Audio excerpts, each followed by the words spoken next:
आप सभी को गुड मॉर्निंग।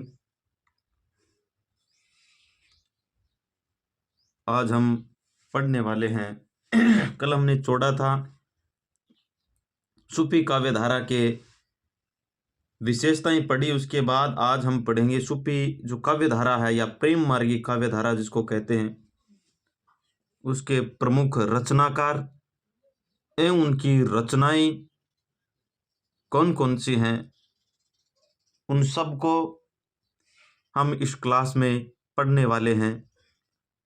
इससे पहले आपको थोड़ी सी जानकारी दे देता हूं कि सूफी जो काव्य धारा है या प्रेम काव्य धारा, इसका जो वर्ण का जो विषय है वो विषय मुसलमान कवि हैं, लेकिन इन्होंने अपना जो काव्य है वो हिंदू परिवार को बनाया है। जो हिंदू है उसके परिवार के जितने भी सदस्य यानी प्रेम पूर्वक जो कविताएं हैं वो हिंदू घरों को बना करके इन्होंने रची है। उसके बाद हमने पढ़ा कि सूफी काव्य धारा के जो प्रतिनिधि कवि है उसको क्या कहते हैं, प्रथम सूफी काव्य धारा की रचना कौन सी है, इसके बारे में हमने पिछली जो कक्षा है उसके अंदर चर्चा करी है। और सूफी जो काव्य है उसका अर्थ क्या होता है। सूफी शब्द सूफ से बना है जिसका अर्थ होता है पवित्र, जिसका अर्थ होता है पवित्र। और हमने उसके बाद पढ़ा कि इसकी विशेषताएं क्या क्या है। इस काव्य धारा के अंदर लौकिक प्रेम की अभिव्यंजना यानी अलौकिक प्रेम का मतलब इश्क मिजाजी होता है, और लौकिक प्रेम का मतलब इश्क हकीकी होता है। यानी हजरत मनसबी शैली के अंदर इसका दर्श वंदना हाजत मोहम्मद की स्तुति की जाती है। और इसके अंदर आचार्य रामचंद्र शुक्ल ने कहा है कि इस मनसबी शैली है, इसके अंदर सूफी काव्य है, इसके अंदर मसनवी शैली का प्रयोग है वो अधिक हुआ है। उसके बाद हमने ये पढ़ा कि हमारे भारत में इसका प्रचार व प्रसार कौन लेके आया और कौन सी सदी में आया। तो भारत के अंदर ख्वाजा मोइनुद्दीन चिश्ती 9वीं और 10वीं शताब्दी के अंदर आए थे, ये हमने पढ़ लिया। सबसे पहले अजमेर के अंदर ख्वाजा मोइनुद्दीन चिश्ती, और सूफी साधना की जो पद्धति है उसके अंदर ईश्वर है उसकी कल्पना एक पत्नी के रूप में की जाती है कि हे ईश्वर, जिस तरीके से अपनी पत्नी की कल्पना होती है उसी तरीके से ईश्वर की कल्पना और साधक की जो कल्पना है यानी प्राप्त करने वाला होता है वो पति के रूप में और पत्नी के रूप में की जाती है।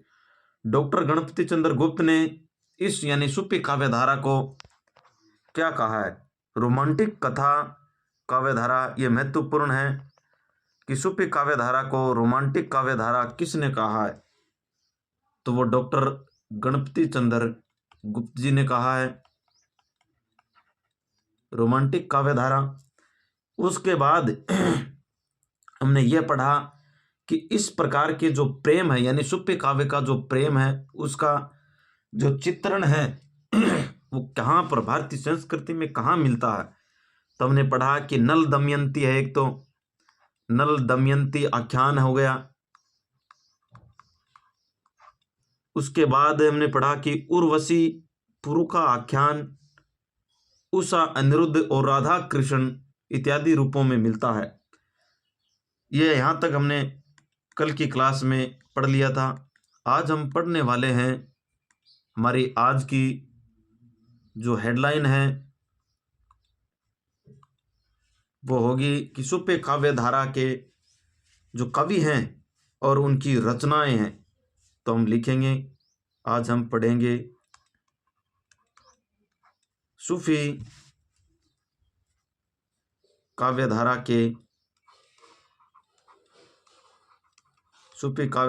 के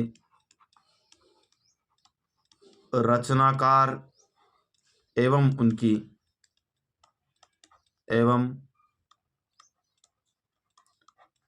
उनकी रचनाएं। तो इसके अंदर जो महत्वपूर्ण है इसको हम थोड़ा सा नोट करते हैं।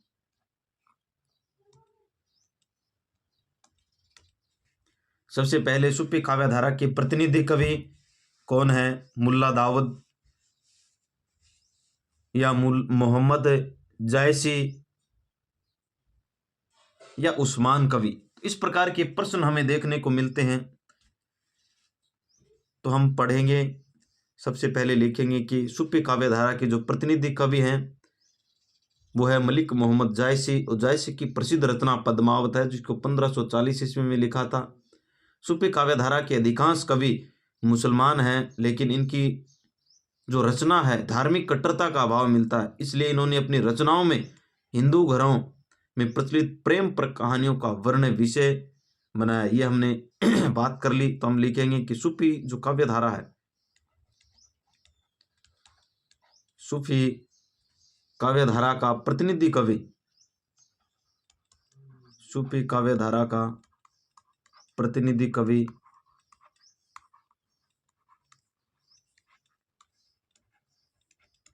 मलिक मोहम्मद जायसी। तो हम मोहम्मद जायसी, मलिक मोहम्मद जायसी, इनकी रचना है जिसका नाम है पद्मावत, जो 1540 ईस्वी में लिखी थी। यानी प्रसिद्ध रचना है इनकी जिसका नाम है पद्मावत, जिसकी रचना 1540 में लिखी थी। यानी अधिकांश कवि हैं इसमें कट्टरता का अभाव, मुस्लिम है लेकिन कट्टरता का अभाव है, इसलिए हिंदू संस्कृति को, प्रेम चित्रण को लिखा। अब हम लिखेंगे हिंदी का प्रथम सूफी कवि कौन है? हिंदी का प्रथम, हिंदी का प्रथम सूफी कवि, सूफी कवि कौन है? उनका नाम है मुल्ला दाऊद। हिंदी के प्रथम सूफी कवि मुल्ला दाऊद। तो ये कंफ्यूज करने वाले हैं। मुल्ला दाऊद। सूफी काव्यधारा का प्रथम प्रतिनिधि कवि कौन है?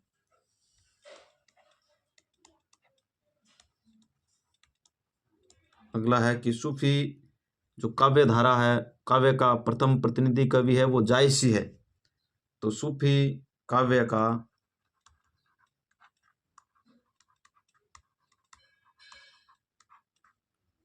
प्रथम प्रतिनिधि कवि, प्रथम प्रतिनिधि कवि हैं जायसी, मलिक मोहम्मद जायसी। तो शॉर्ट में लिखते हैं जायसी। उसके बाद है आचार्य रामचंद्र शुक्ल के अनुसार प्रथम सूफी कवि कौन है? यह इंपॉर्टेंट है। आचार्य रामचंद्र शुक्ल के अनुसार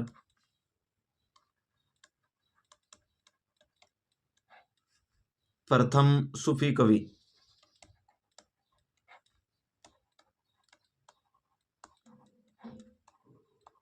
यानी आचार्य रामचंद्र शुक्ल है वो प्रथम सूफी कवि किसे मानते हैं? आचार्य रामचंद्र शुक्ल ने कुतुबन को माना है। कुतुबन,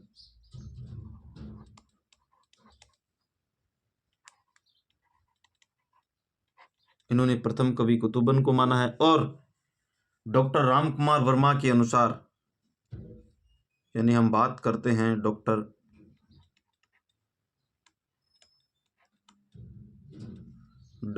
राम कुमार वर्मा,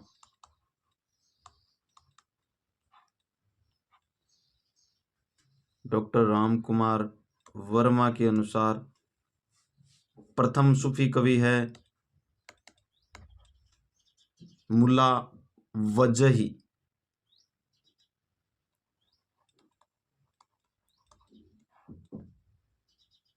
मुल्ला दाऊद को माना है। और इनकी जो प्रथम रचना है, और प्रथम रचना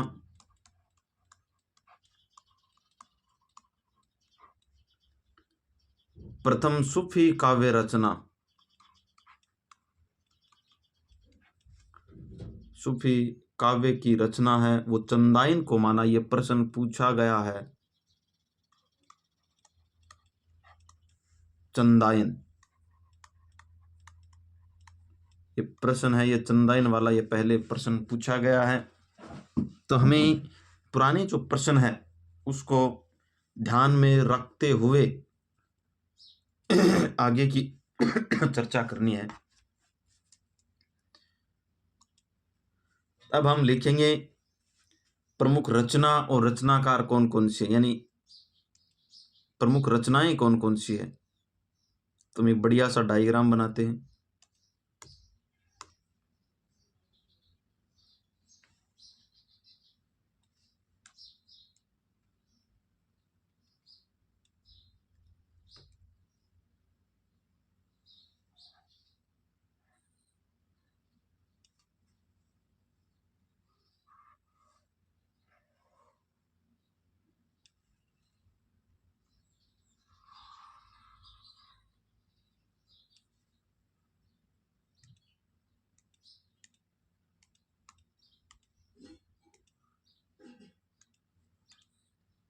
सबसे पहले क्रम संख्या आएगी,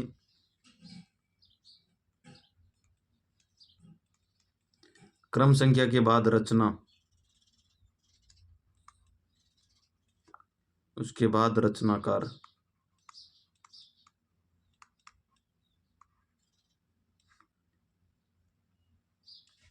यानी कौन सी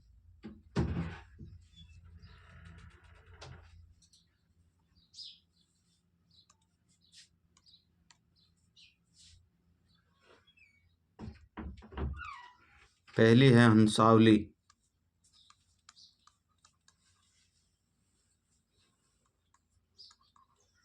हंसावली इसके लेखक का नाम है, यानी रचनाकार हैं इसके असाइल।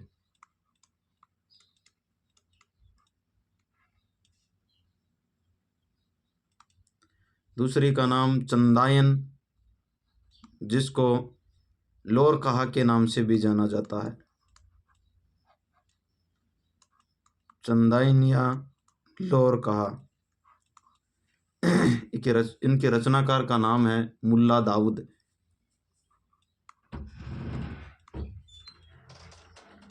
मुल्ला दाऊद।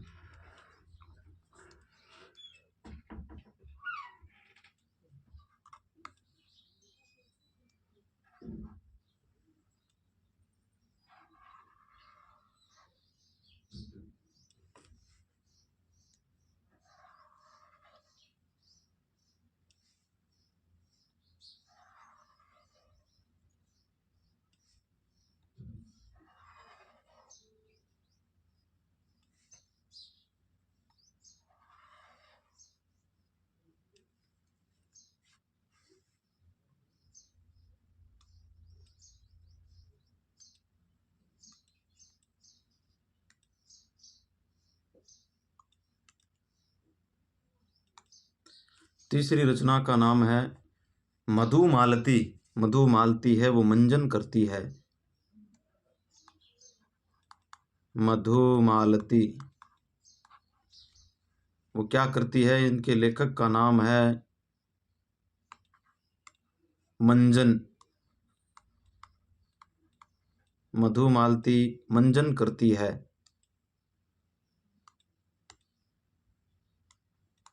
चौथी है वो है मृगावली कुतुबन।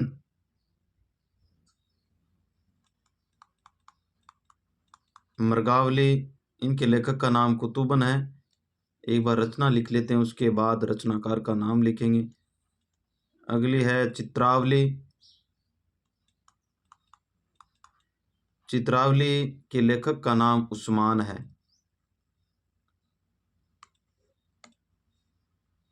मधुमालती मंजन घिसती है। मृगावली है वो कुतुबन है। मृगावली है, इसके लेखक का नाम कुतुबन है। और चित्रावली है, उस उनके लेखक का नाम है रचनाकार उस्मान।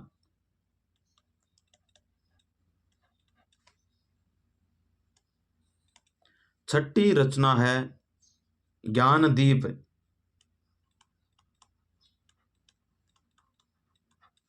ज्ञानदीप है वो शेखर नबी की है, शेख नबी, शेख नबी की है।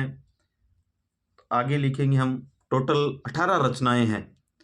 यानी पहली है हंसावली असमाई असाइल की, दूसरी है चंदाइन या लोर कहा, जिसको मुल्ला दाऊद ने लिखा, मधुमालती मंजन, मृगावली कुतुबन, चित्रावली उस्मान, ज्ञानदीप शेख नबी। ऐसे ही हम आगे डायग्राम बनाते हैं।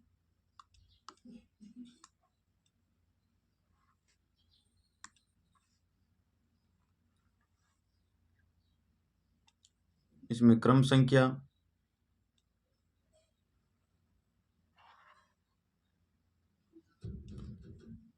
रचना और रचनाकार का नाम।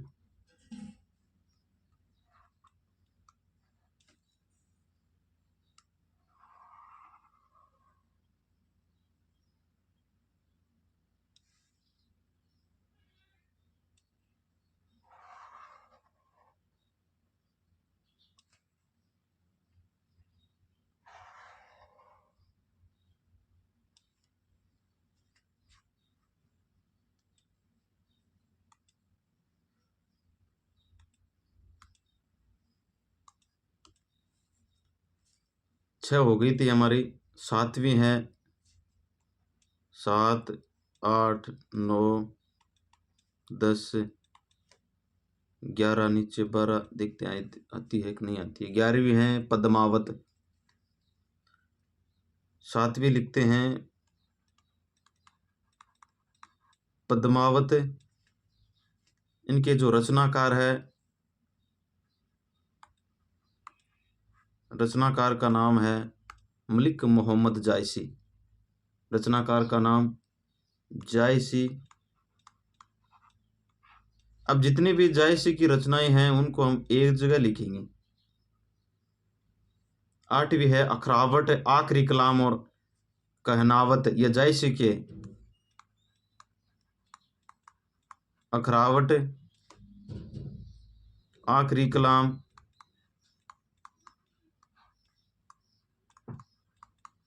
आखिरी कलाम ये भी जायसी की है। और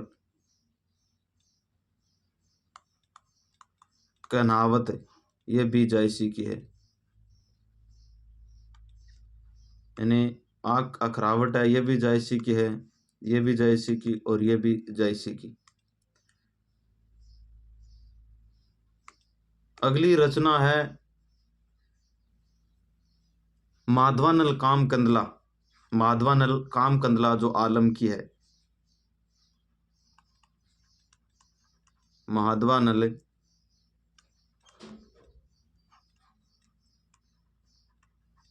काम कंदला, माधवानल काम कंदला, यह आलम की है, आलम की है। अगली रचना है वो है रस रतन पुहकर की। रस रतन ये पुहकर की है, पुहकर, पुहकर की। सातवीं का नाम है पद्मावत जायसी की, खरावट जायसी की, आखिरी कलाम जायसवी की, कान्हावत जायसवी की। माधवानल काम कंदला आलम की है, और रस रतन है ये पुहकर की है। हम इनके बारे में एक एक के बारे में भी विस्तार पूर्वक से आगे चर्चा करेंगे, लेकिन उससे पहले हम इनको समझते हैं कि कौन कौन सी रचनाएं हैं।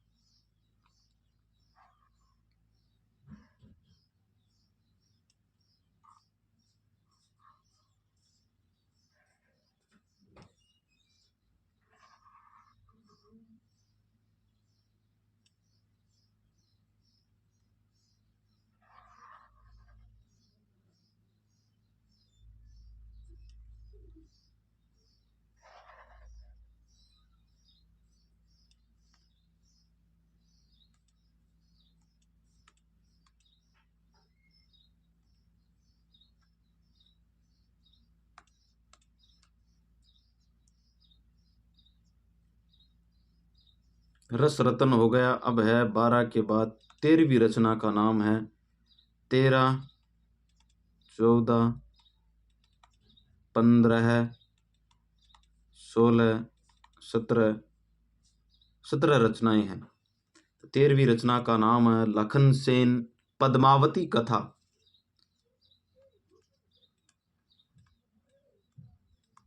लखन सेन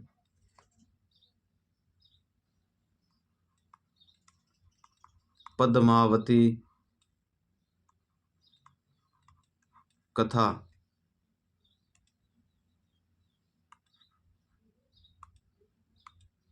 इनके लेखक का नाम है दामोदर कवि। दामोदर कवि। अगली रचना है उसका नाम है रूप मंजरी, जो नंददास की है। सत्यवती कथा ईश्वरदास की। अनुराग बांसुरी नूर मोहम्मद और इंद्रावती ये भी नूर मोहम्मद की। यानी रूप मंजरी है वो नंददास की है। रूप मंजरी नंददास की है। अगली है सत्यवती कथा।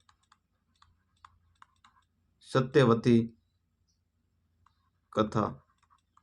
सत्यवती कथा है वो ईश्वरदास की है। अनुराग बांसुरी। अनुराग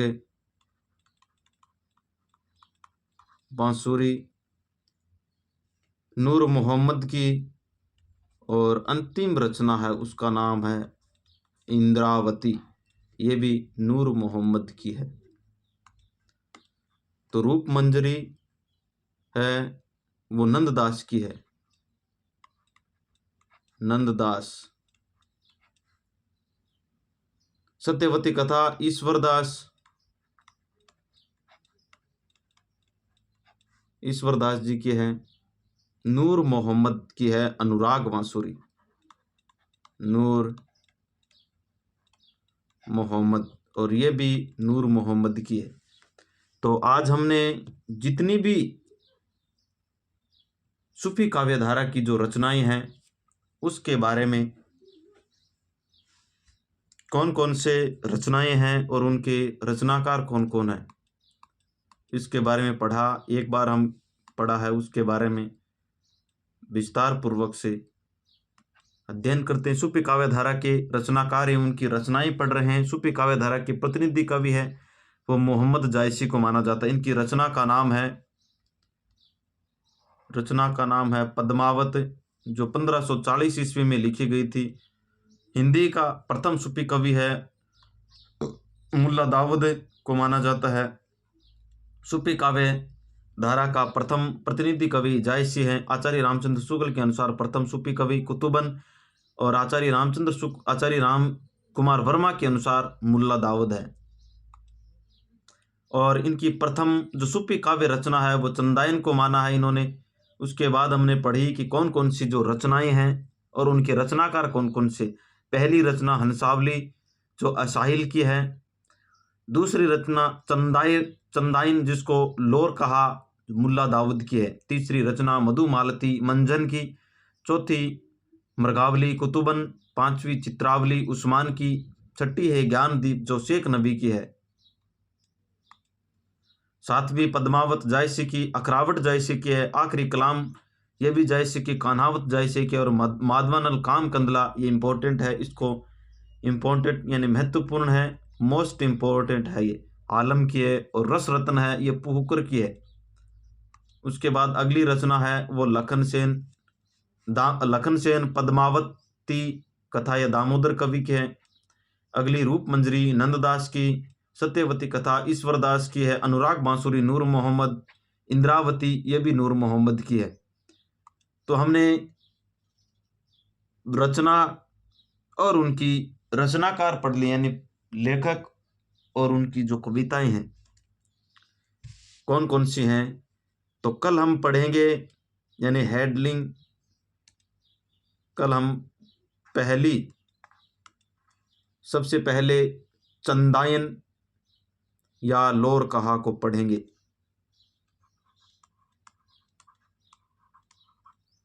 चंदायन या जिसको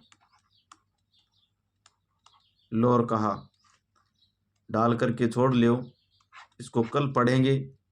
इनके रचनाकार कौन है? मुल्ला दाऊद है। ये कौन किस भाषा में? अवधी भाषा में है, जिसमें कड़वक शैली का, यानी कड़वक शैली किसे कहते हैं। 5 अर्दालियों के बाद एक दोहा आता है। नायक कौन है, नायिका कौन है, प्रकाशन वर्ष कौन सा है, भाषा शैली है, ये सब हम इसकी चर्चा है वो कल करेंगे। यानी आज है, यहीं तक। मिलते हैं अगली क्लास में। तब तक के लिए आप सभी को धन्यवाद।